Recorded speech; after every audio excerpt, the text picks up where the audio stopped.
Good morning and welcome to Yesterday Today for Tuesday the 5th of February. Today we're going way back to the depths of the 18th century, digging up a copy of Newcastle Courant from Saturday the 5th of February 1732. First up, we have some pretty good news from Moscow. The Veld Marshal Dolhoriki has been condemned to lose his head, but Her Imperial Majesty has been graciously pleased to commute his punishment for perpetual imprisonment at Schlieffenberg. I'm not sure if I'd rather have my head lopped off, to be honest, than be, imprisoned for life in 1732, but there you go, lucky old Dolhoriki, I guess. For anyone who might think that whistleblowing is a modern thing, just take note of the following story. The decollation of King Charles I was an action which at the distance of above 80 years is now variously represented, being approved as well as condemned by many. The posterity of the greatest number of those who had the boldness to sit in judgment upon their sovereign and condemn him to lose his head has been long extinct, so that very few of the offspring of any of them remain alive, to be either applauded or reproached for the actions of their forefathers. There is, therefore, the greater occasion to preserve the memory of the judges who signalised themselves in so unparalleled a manner, and to spread their names as much as possible, to be an object either of admiration or abhorrence to the present age. There's then a long list of judges, either with or without asterisks by their name, and the asterisks denoted whether or not they signed the beheading warrant for the king. It's pretty harsh given that he was executed over 75 years before this was published, and that the paper is actively putting the names out so that the families of the judges could be sorted out. Different times, different measures, eh?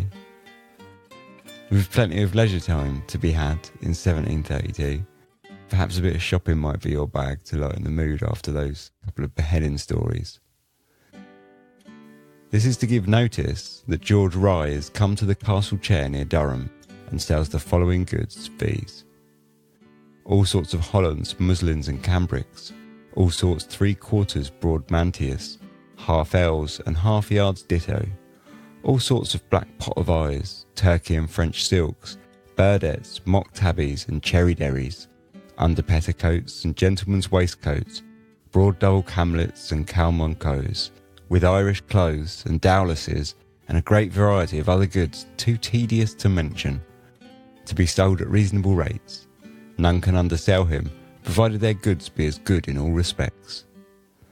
You would hope that his goods are better than his sales patter, that was even too tedious for him to list everything he's got for sale. But if shopping isn't your bag, then we can perhaps do a bit of sport.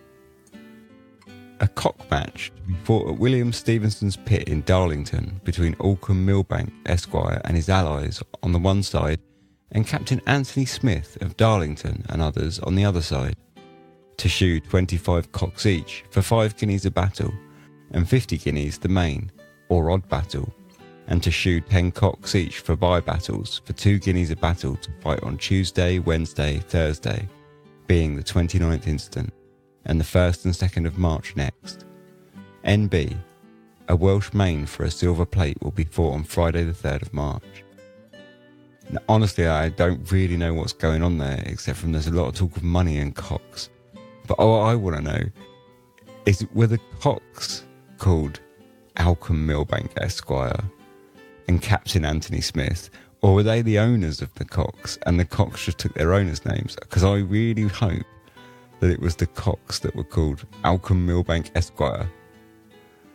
Anyway, I'll leave you today with a piece inexplicably dropped into the centre of page 2, titled An Epitaph on Theophilus Cave, Esquire. Here in this grave there lies a cave. We can call a cave a grave. If cave be grave, and grave be cave, then reader judge, I crave, whether does cave here lie in grave, or grave here lie in cave? If grave and cave had buried lie, then grave where is thy victory? Go reader, and report here lies a cave, who conquers death, and buries his own grave. Ave in eternitatem. Just no words. If you'd like to subscribe to us on any of our social media, you can find us at darkhistories.com and you'll find all the social links there. If you want to support, we've got a Patreon and that's over at darkhistories.com as well. You'll find all those links. That was yesterday. This is today. Have a good one.